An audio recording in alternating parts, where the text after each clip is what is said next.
Good morning, everyone. It's Joker, and today we are back with another slime video.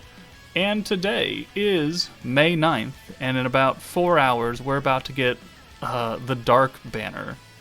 Dark 2.0 has begun in the month of May, 2 weeks after the space meta began, so questions are to be made. However, we are not getting any more space units, so it's time to add the existing ones to the tier list.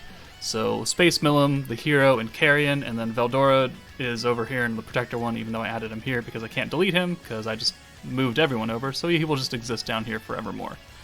But we have just a few changes to make, actually only one change to make, to the existing list.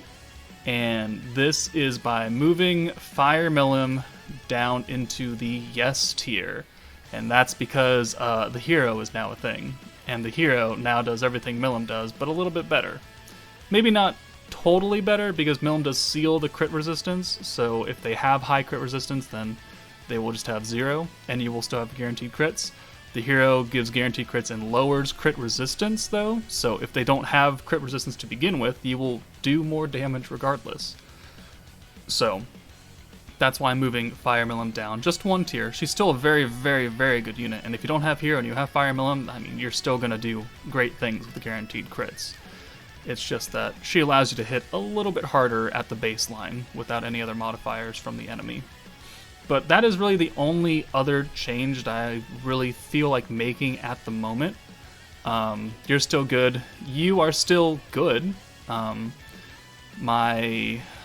I think my buff video goes up sometime this week, and you still give very good attack boosts. Now, whether or not you belong on a mainline space team with, these guys coming in is debatable for your box, but I still believe that he is probably one of the best characters to reroll for, just because of his support across the game.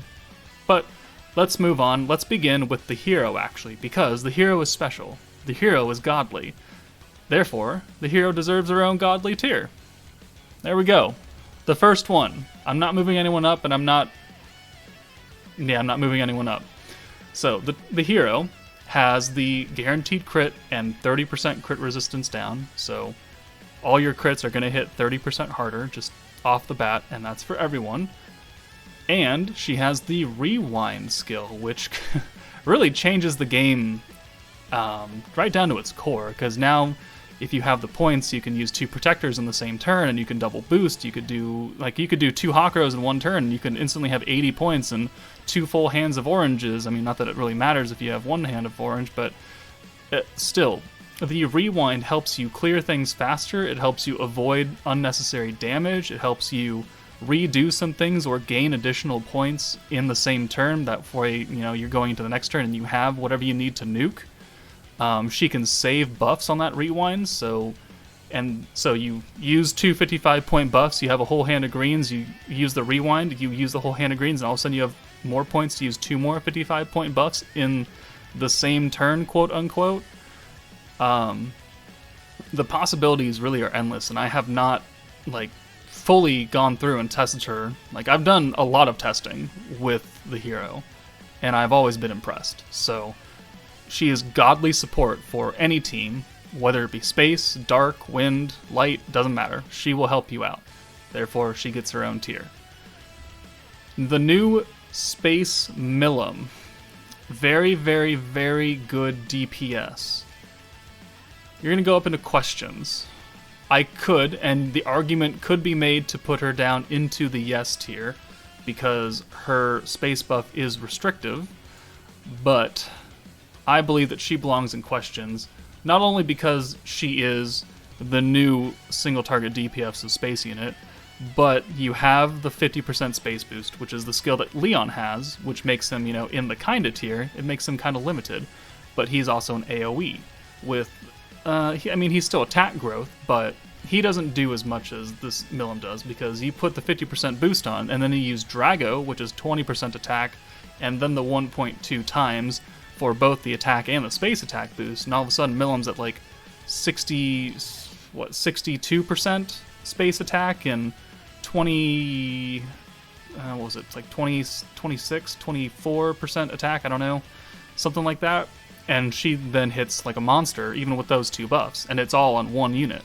So she's a support, she's a DPS, she's a self-buffer, she does pretty much everything you want her to on the space team. And then you combine that with, say, the hero, and you combine that with Wind Millum, and then you combine that with, the Veldora, which isn't a fair, comparison to, a lot of these other units, but she can hit dumb numbers. And so I'm going to put her in questions, but I am aware of arguments that would put her down into yes because of her space attack being limited to the space team, which is the same reason why I have Leon down here. So she's splitting like right here, splitting here, but I'm going to put her in questions until the next month comes and I've used her more and I feel otherwise inclined. The next unit that we're going to move is the new Space Carrion. We're just going to cut to the chase. You're going to go into kinda. You're good. I mean, you will capitalize on the hero or Fire Millum by, granting units that extra 20% crit damage. So it's separate than the crit resistance and the guaranteed crit rate. So it's 3 separate things if you use the hero and Carrion together, just ensuring that you do more and more damage. He's also a double orb changer, which is great for the space team with the new Veldora who runs on blues, but I don't think he's necessary. The space team already does good damage, and if you don't have units to give you crit, then there's no reason for you to use a crit damage boost on your team, even if it only costs 15 points, because are you really going to bank on like that 6 to 8% crit chance that units naturally have, and only some of them have? Nah, I wouldn't summon for Carrion, even if you have the hero, because there are many better things that you can spend your crystals on than Carrion, who's going to be added to the pool later down the line, whose damage output, for being a single target damage dealer, and the orb change and the crit damage is good if you combine it with other units.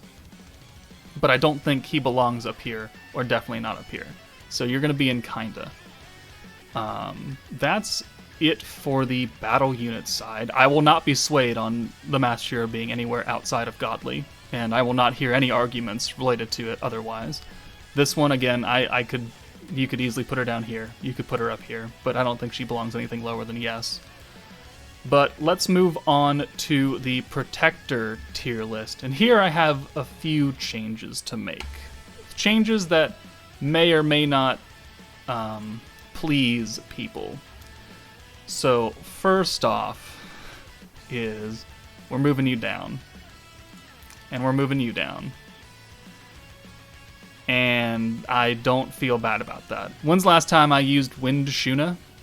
When she released. How often do I need her guard rate? I will use the Golem, or I will use Water Millum even. I don't care about this unit. I don't find usefulness in this unit. Maybe I should go test her again now that we've gone 6 months. I don't know, but I don't like you. I also don't really like you. Like, what is it? The blue gauge, 20 points, fire resistance down. It's like, I don't need that either.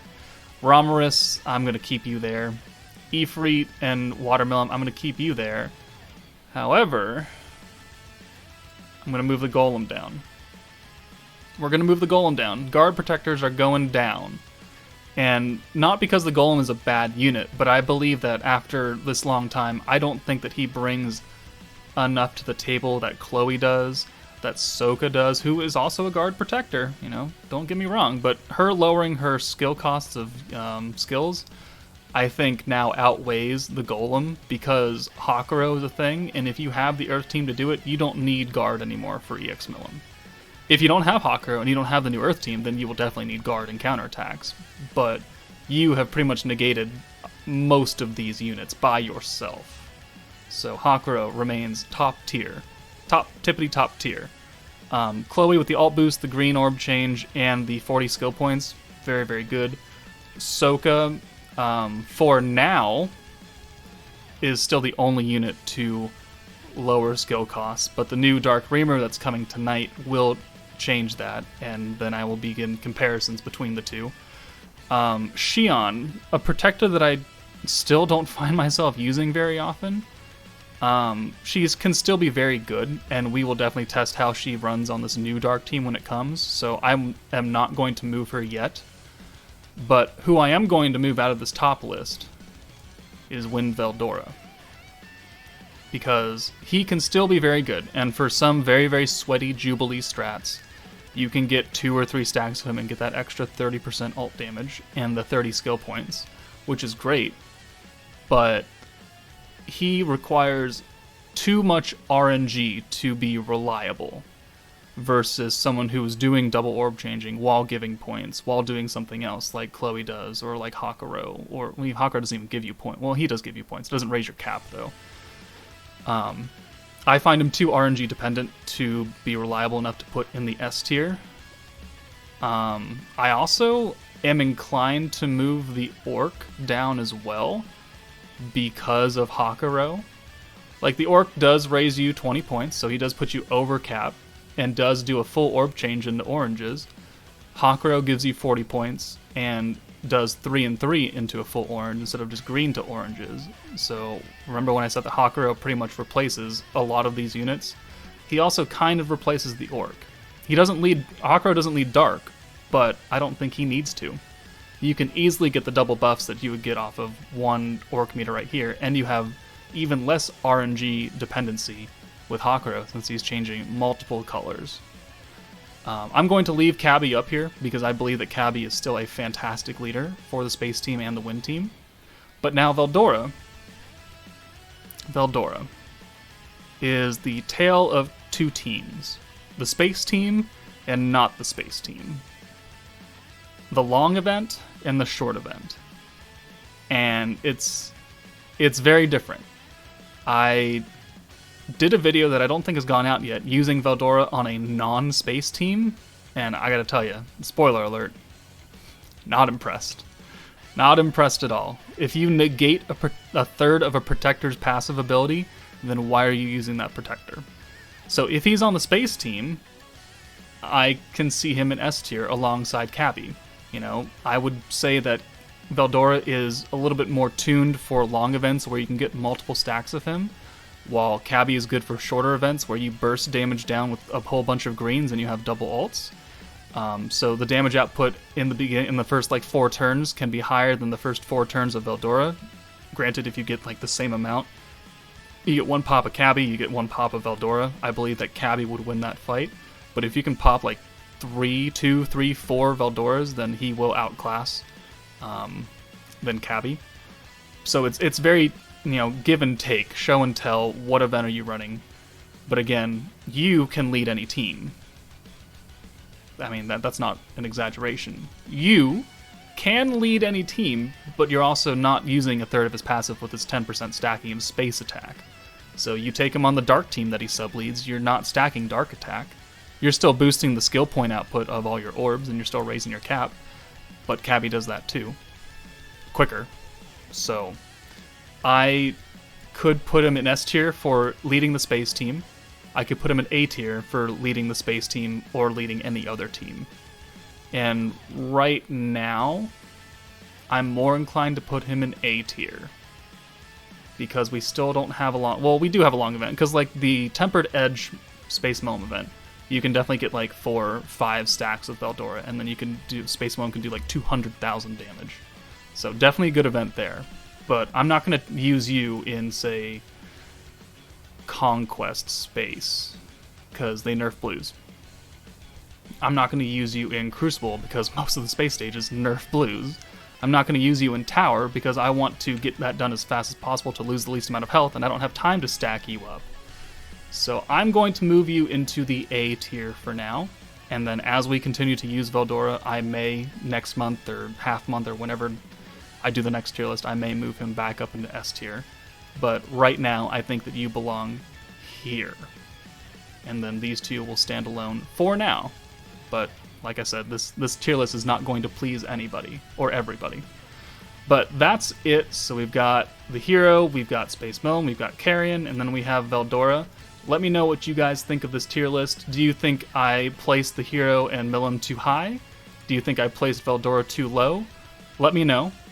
But for now, take it easy, guys, and I'll see you later.